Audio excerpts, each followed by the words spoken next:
This is Wink Tracks the Tropics, powered by the Weather Authority. When the tropics are active, timing is everything. The Weather Authority is keeping you prepared. The latest update did come in from the National Hurricane Center. Helene moving north-northeast. Winds have increased up to 90 miles per hour. Keeping you informed. It's now 170 miles northwest of us. And as we had mentioned, this is a major Cat 4 hurricane. This is going to have major landfall implications. Southwest Florida has seen its fair share of storms in the past few years. We are leaving immediately after this because it is not safe. You're starting to see some of these debris, sticks flying up and out, and it's one of the reasons why Sanibel is evacuated. It clearly is not safe out here. But our slice of paradise has bounced back in ways we'd never expect. It was tough. We had each other, and that's a good thing. I wouldn't have made it without Marianne. We're going to make it, though. We're going to make it. Wink News has been there with you every step of the way, and that won't change. Yes, we avoid the worst part of the storm, but the wind field's growing and the pressures are deepening. We're going to feel more of that influence on the back end with the surge. From forecast cones to important safety reminders, the Weather Authority has you covered. You're watching Wink Tracks the Tropics. All right, welcome in and happy Monday, everyone. Thank you guys so much for tuning us to today for Wink Tracks the Tropics. I'm meteorologist Josh Green, happy to join you here with us. I'll tell you what, today it's going to be a busy day, right? We've got a lot to talk about. It all has to do with one storm. You've been hearing about it a lot for now 2 weeks. We've been talking about this system. Obviously, it's evolved pretty quickly this past weekend, undergoing something called rapid intensification. I mean, the last time we joined you, tropical storm. Right now, this thing is not only a hurricane, but it is about as strong as it can get. It is a Category 5 hurricane, packing some seriously dangerous winds. There's a lot to break down with this system. And luckily, I've got an amazing panel that's going to be joining me today. Who do we got? We got meteorologist Lauren Kreidlin and Oceana Hayden. Thank you guys so much for joining us today. How you guys doing? How was the weekend? Doing well. How about yourself? Doing good. Thank you so much. Appreciate you guys hopping in. We got a lot to get to today, so what do you say we just get right down to it? I want to start off with a kind of visually, impressive picture of what this storm looks like right now. Now, when we talk about the structure of a hurricane, this is pretty much textbook, right? You have, this is called an infrared satellite view, right? We call it IR. So the different colors that you're seeing are actually cloud tops. So where you start to see those purple colors near the center of the storm, those are actually the coldest cloud tops. And the reason why they're cold is because they're so high up in the atmosphere. All right, that's how it kind of differentiates the colors there. Obviously, in the center, we all know what that is, right? That is the eye of powerful Category 5 Hurricane Melissa. Something called the stadium effect is occurring within that eye wall. That means that you could stand at the bottom of it, look up, absolutely crystal clear blue skies above you, and on all sides, just a thick wall of cloud cover. The eye wall is what's right around that center point, and that is the absolute worst of the hurricane that packs the strongest winds, especially on the right and bottom side of it. It's called the dirty side of the storm. Even the northern side of this thing is really powerful, and unfortunately, that is the exact part of this storm that is going to end up impacting our friends in Jamaica. Let's get you the latest information here from the National Hurricane Center. The advisory just came out moments ago, 11 a.m. Sustained winds are up by 5 miles per hour. In fact, early this morning, the 5 a.m. advisory is when it jumped from a Category 4 to a Category 5. The 8 a.m. advisory had sustained winds of 160 miles per hour. Those have continued to increase. Now they're up to 165. It's hard to imagine, right? Now the pressure is another story. Let me tell you, typically the sea level pressure is 1,013. The pressure of this system is over 100 millibars less. It's down to 908. Folks, it's hard to get down to that low of a pressure. So that's absolutely something that's kind of remarkable about this system. Now, we will notice the pressure continues to drop, right? As it continues to drop, that means the storm continues to strengthen. As of the 11 a.m. advisory, it is still moving due west at 3 miles per hour. We do expect it to start a little bit more of a northerly trend here shortly. Now, this next thing I'm going to show you, this is the wind field, all right? So although the storm itself, may look a little bit smaller, look how large these tropical storm force winds extend. I believe it's 195 miles from the center. So from side to side, that's 390 miles wide. The hurricane force winds are much smaller, right? Those extend 30 miles from the center, so 60 miles from side to side there. That was as of the 5 a.m. advisory. I actually expect some of those to grow over the next 12 to 24 hours. So right now we have hurricane warnings in place for Jamaica and eastern Cuba as well. A hurricane watch is in place further off towards the north for the southeastern Bahamas, as well as the Turks and Caicos. Remember, the warning means that conditions are going to happen. The watch means that they are possible within the next 48 hours. In addition to that, we also have tropical storm warnings in place for Haiti and also portions of the coastline of Cuba. So let's go ahead and look at that latest forecast cone from the National Hurricane Center. We'll kind of pause it here. All right, so here's the unfortunate situation that's going to unfold for Jamaica. This thing is not going to want to weaken before it makes landfall. Unfortunately, as of this latest advisory, the National Hurricane Center is still expecting Hurricane Melissa to make landfall on Jamaica early tomorrow morning. We'll say give or take a few hours around sunrise, could even be a little bit sooner than that. So unfortunately, it's going to be packing not only destructive winds, sustained winds 160. Now keep in mind, some of those wind gusts, the shorter bursts of wind, will absolutely be even higher than that. Once it passes over Jamaica, it will make its way towards eastern Cuba, likely still maintaining major hurricane status. You see Category 3 by the time we get to around Tuesday at 8 p.m., continuing to race off towards the north and east. Now, I want to talk about something that you can't see here. That's the forward motion. It's very slow right now. I believe it's moving at around 3 miles per hour. It's not going to speed up a whole lot over the next 24 hours. That's the unfortunate situation. That's why it's going to dump so much rain over Jamaica and some of the surrounding countries there in the Caribbean. It's also going to continue to pound them with wind for a long time. We wish this storm was quicker moving. Unfortunately, that's not going to be the case until we get to, I'd say, tomorrow afternoon into the evening. That's when it is actually going to start speeding up. So by the time it crosses over the Turks and Caicos, southeastern Bahamas, it's actually moving fairly quickly. I mean, look how much of a difference it makes all the way from Wednesday at 8 a.m. up through Friday at 8 a.m. I mean, it hasn't even traveled that far yet over the past week or so. So it's really going to pick up some speed. And look at that little black dot you see towards the end of the forecast cone. That, unfortunately, our friends in Bermuda will have to be watching this, perhaps still holding on to its hurricane status as we head towards Thursday and Friday. So with all that said, I want to bring back our panel, Lauren and Oceana. Do you guys just want to give your opinions? You know, what are your thoughts with a system of this magnitude? I mean, Josh, it's just awful to see. I mean, we've been tracking this system. I mean, even this weekend when I first started seeing this develop, it was not even a hurricane on Saturday during the morning hours. It became a hurricane at about 2 p.m. on Saturday morning or Saturday afternoon. And then all of a sudden, I mean, we just saw that rapid intensification that you mentioned, seeing this continue to strengthen, and it makes my heart hurt for those in Jamaica, especially as we continue to see that pressure drop, which you mentioned translates into the strengthening of this system, and just something we don't want to see, of course, as it nears Jamaica, one of the most powerful hurricanes they're ever going to see. And I mean, look at that track there. You can see it just really zeroing in on Jamaica. And it's also not just Jamaica, it's areas of Cuba that are going to see devastating impacts with this, because though it will be weakening, it is still expected to make approach as a strong Category 2 or Category 3 even hurricane come late Tuesday into Wednesday for Cuba. So I know we're talking a lot about Jamaica, but I mean, those impacts just stretch wide across the Caribbean. And, you know, of course, we're thankful for this staying away from the United States, but I mean, you just can't help but to think about the people in Jamaica and wishing them the best as this powerful beast of a storm makes its way towards them. Yeah, I mean, exactly what you said. This is not what we want to see hit land ever. And this would be Jamaica's first Category 5 storm. They've had a Category 4 storm, I believe it was over 40 years ago or near 40 years ago.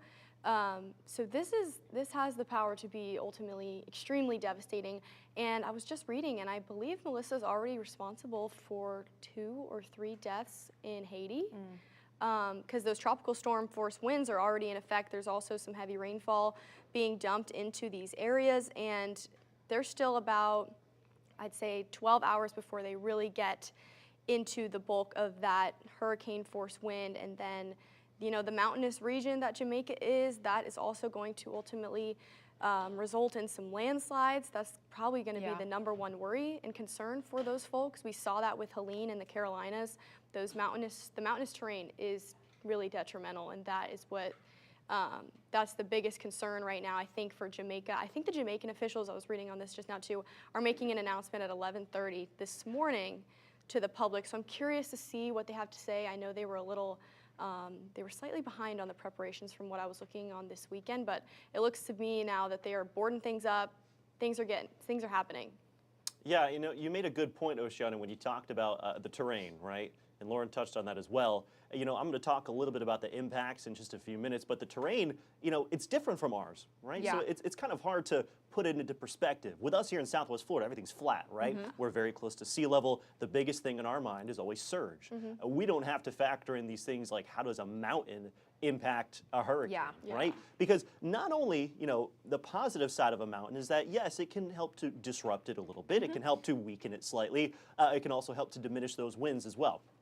But something that you have to factor in, right, and you guys can touch on this, in a hurricane, if you go higher up in the altitude, the winds get higher, right? So unfortunately, you know, our friends that are more so on the southern half of Jamaica, if they are in a higher elevation, yes, that's good in terms of preventing those flood risks, right? It's better than being down on the floodplain, but the winds are going to be even worse, right? So this is why it's just kind of a worst case scenario for our friends down there because, you know, wherever you go, you're not going to be able to escape these impacts. It's just which impact is going to be the worst for you. Right, and you touched on the landslides as well. I mean, that's a huge factor in this. Not only do we have that risk for flash flooding for them, but also because of that mountainous terrain, we have that possibility and likelihood of seeing landslides, which is, of course, never ideal, especially over a region like Jamaica. So it's just something that we're continuing to monitor for them as that track takes it really just right over Jamaica in the next 24 hours. And, you know, we had some live cameras we've been showing throughout the morning, and it's just awful to look at, really gut-wrenching, because you just know that what you're looking at is not going to look the same 24 hours from now as that storm really ravishes through and continuing to strengthen. Oh, great, we have a live camera there. This is Kingston Harbor, and you're just kind of seeing those waves, those white caps there. And we were seeing the winds picking up a little bit in the other cameras that we were seeing. This camera moves on its own. We don't have control over that, but I mean, it gives you that general idea. You're seeing those overcast skies, and of course, conditions going to continue to deteriorate as we go throughout the next 12, 24 hours. We did see some people walking along the streets there, you know, maybe doing those last minute preparations. And I mean, we have this other camera. I don't know if we can pull it up. It's in one of our monitors here. Oh, yes, perfect. Yes. And, you know, we were just talking during commercial break. It just, you know, I mean, you hope that they are prepared for the storm. I mean, it's hard to see, looking at those streets, seeing people walking, how it's going to be so different after this storm happens. Yeah, they've been saying it on air all morning. Like, we kind of know what this is like, that waiting period before it's, I don't want to say the calm before the storm, because they're definitely starting to see some of those winds, but it is the calm before the storm. You see folks kind of living their regular life right now, and it's just, it's really hard to watch, honestly, knowing that things are going to be different. And I've seen a lot of, honestly, concerning videos on social media of folks who are staying there, and I know not everybody could get out. That was a whole issue with the airlines and everything, but you know, if you're staying in a high-rise hotel, like Josh said, the higher you are, not even just elevation, but if you are in a high-rise hotel overlooking the water, the winds are moving much quicker the higher up you go. So I don't want to say, like, And you look at just those can't charts. trust the windows. I would just, Like, it's just really worrying me, some of the stuff I'm seeing on social media with folks that are there, and it's like, this is not to be taken lightly. And I know we have our own weather watchers there. We do. That worries me so much. They've been providing us great updates, but I am definitely praying for them. This is hard. We talked to them this morning, Debbie, one of our Awesome Link weather watchers, who's with her husband, and they're in Jamaica. They were on vacation, and they are staying put. They're staying throughout the storm. They told us they'll update us as often as they can. Of course, you know, given cell service, which may be difficult in the days ahead, but we are just, you know, wishing them the best and hoping that we get plentiful updates to know that they are okay over the next few days. But just awful to see again. I mean, you said it so perfectly, Oceana, the calm before the storm. I mean, it's just, it's just a matter of time now when we see those winds really start to pick up. We're kind of seeing that in this live camera here as it shakes a little bit there, but it's really going to be noticeable later on this evening into early tomorrow morning. Josh, you have anything to add there? Yeah, so this is from Kingston Harbor, so that's an interesting situation because the core of the storm will likely stay a little bit to the west, right? But here's the thing, surge. We know, especially here in Southwest Florida, you don't have to be right in the path of that storm for surge to impact you. Look what happened with Helene and Milton as well, right? So although Kingston may avoid the direct hit from this, it's still on the southern coast, right? So they're still going to be dealing with those surge impacts, and it's only going to get worse and worse from here on out until probably early tomorrow morning. So this is just the beginning of what we're seeing here, and that's going to progressively get worse, especially when the system begins to move further north. Now, the best thing about Wings Tracks the Tropics, it's an interactive platform, right? So we've got a lot of folks tuning in and chiming in as well, so I want to kind of address some of our questions and our comments as well. We got lots of good mornings from our friends. We've got Deb and Tim in the chat as well. Tim posed a question. He's seen rainfall totals, but not surge forecasts for Jamaica. Now, that's a good point, right? Because you go to the National Hurricane website, and typically if there's a storm in the United States, they'll put out a storm surge forecast, right? But that's not so much the case with other countries. So we don't have that surge forecast, present online in terms of a picture of it, but we know that those surge levels, Tim, I believe, and you guys can chime in as well, I've seen about 8 to 10 feet. I was just going to say the exact same, 8 to 10 feet. Yeah, absolutely. So in terms of surge, I think they're looking at around 8 to 10 feet. And again, surge is always dependent on how your coastline is shaped, right? This magnitude of a storm, if it were to make landfall in Southwest Florida, I mean, the surge would be incredibly higher than 8 to 10 feet, right? But because they have a little bit of a different coastline set up, that's why you're seeing those surge totals that are slightly lower than maybe some of the surge forecasts that you've seen here over the past 3 years, even though this storm is stronger. We've got a few more coming in. Brian saying good morning there. Thank you for answering our questions. Deb had a question. Is it common for hurricanes to move that slow? She heard that's why Ian was so bad because it moved so slow.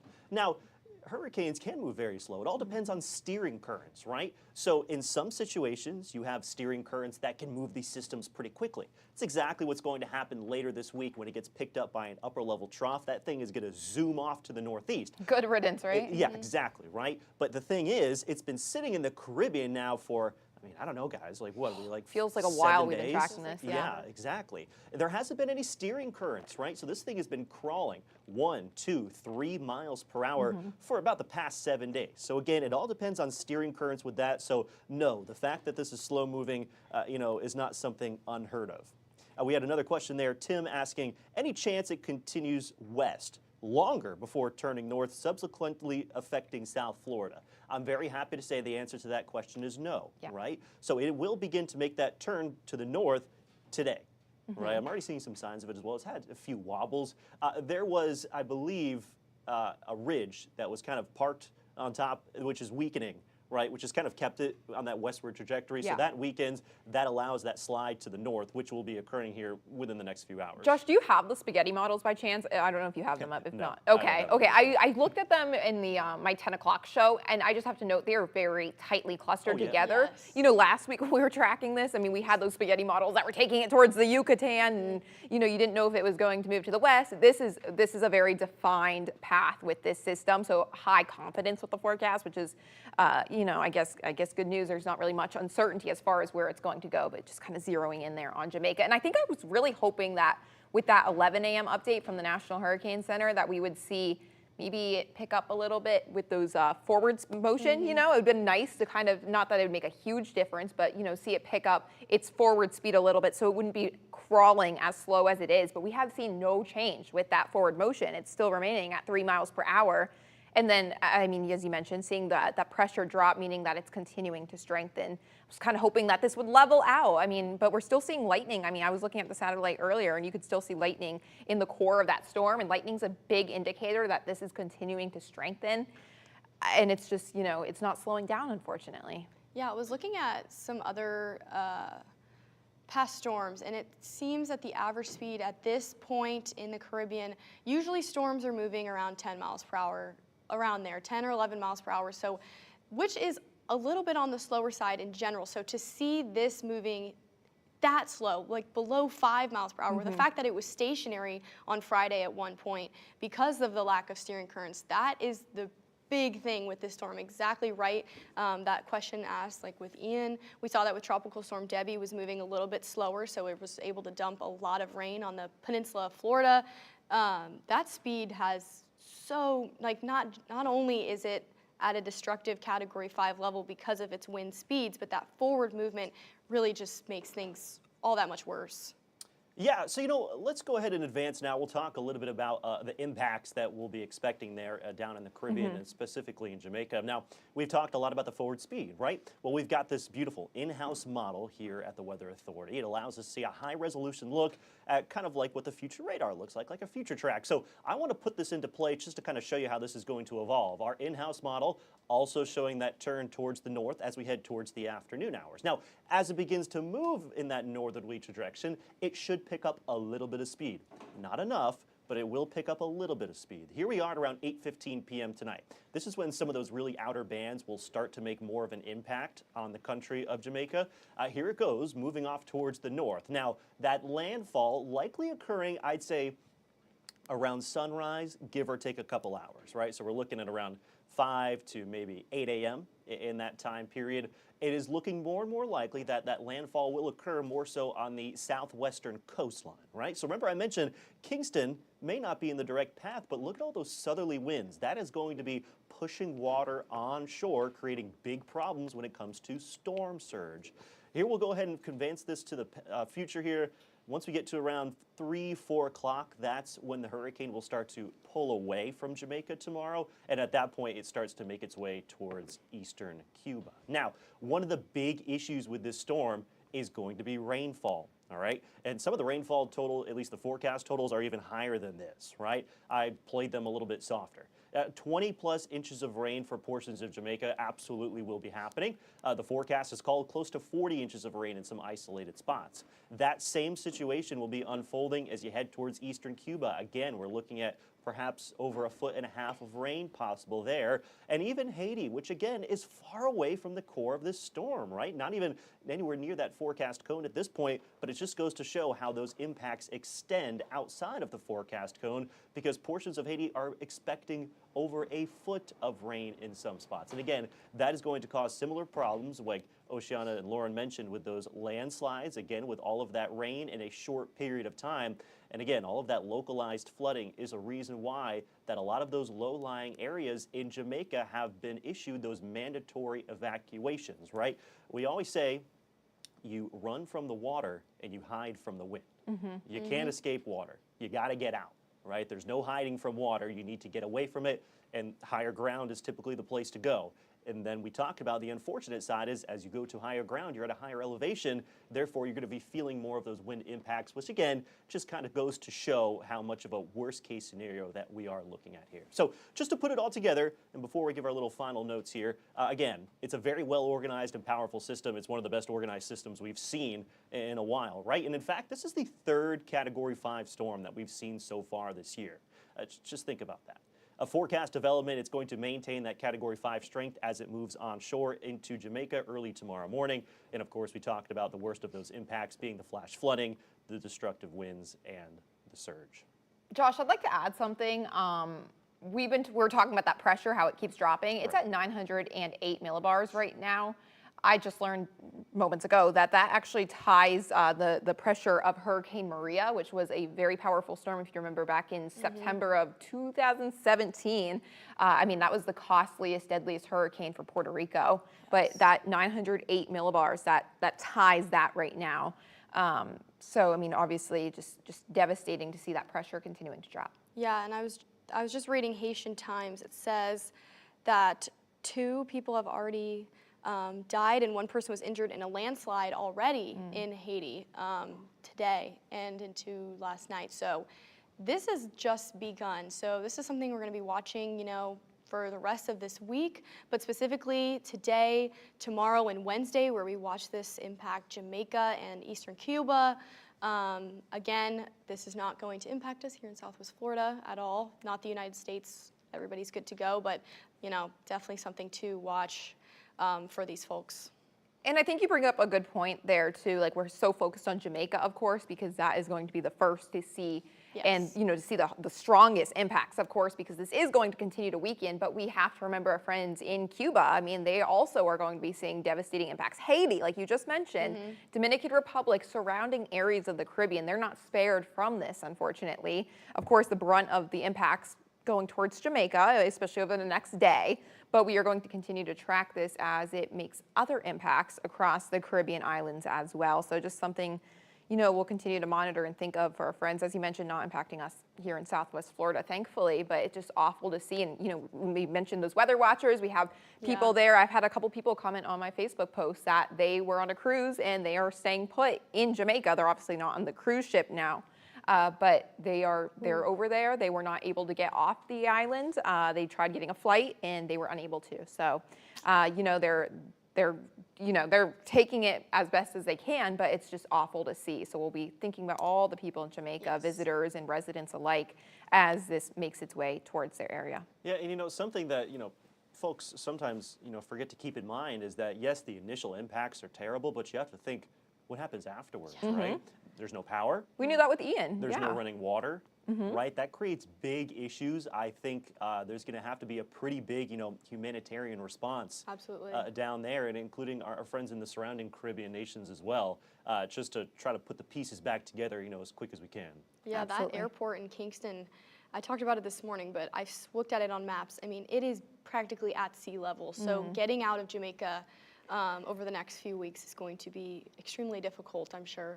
Our weather watchers that were there, Debbie and her husband, they mentioned that, they're not expecting, just when the storm passes, they're not expecting just to magically be able to get off the island. They are understanding the fact that it may take weeks to be able to get even off the island, to get back home to us here in Southwest Florida. So it is going to take time after the storm hits. And we'll be definitely very glad when the storm is done and over with, once it's dissipated by hopefully the end of the week into the weekend. Be very happy to not track this storm because it is just gut-wrenching to see. Yeah, we're always looking ahead here, right? And you mentioned, once this thing fizzles out, I know a lot of times folks will say, oh, this one's happening right now, but is there something happening behind it? Pop-up weather too real quick for me. I do have some good news. We are not looking at anything down the road at this point. No new tropical development is expected for the next 7 days. Thank goodness. Besides Hurricane Melissa. So that is always a very welcome sight. And again, just to reiterate, the reason why this is not a U.S. problem is because these series of cold fronts sweeping through, providing protective barriers for us. And that's the reason why you're going to see it get picked up and moving off towards the northeast very quickly once it makes its way back into the Atlantic. And guess what? November 1st is on Saturday already. So that is some good news that we can look ahead, think that November is coming, and then of course November 30th being the last month of hurricane season, or last day of hurricane season. Yeah, so I mean, hopefully we can just get through November without any storms developing. Fingers crossed. Yeah, absolutely. The end is in sight. It's just unfortunate that we're having to deal with a storm of this magnitude right now. Again, it's expected to make landfall tomorrow morning. Impacts starting in Jamaica later on tonight, those serious impacts. So I want you guys to make sure to tune back in with us tomorrow at 11. We'll be tracking the progress of this storm. It is likely going to be still very much impacting the island of Jamaica at that point. So we'll hope to bring you, kind of the latest information, in case you just want to keep tabs on what's going on there. We will have you covered. But that is all the time that we have for today. I want to thank Lauren and Oceana. Thank you guys so much for providing your always valuable input. And thank you guys for tuning in. Remember, this is always interactive. We love to read your questions and comments. So we'll see you back here tomorrow at 11 a.m. Bye.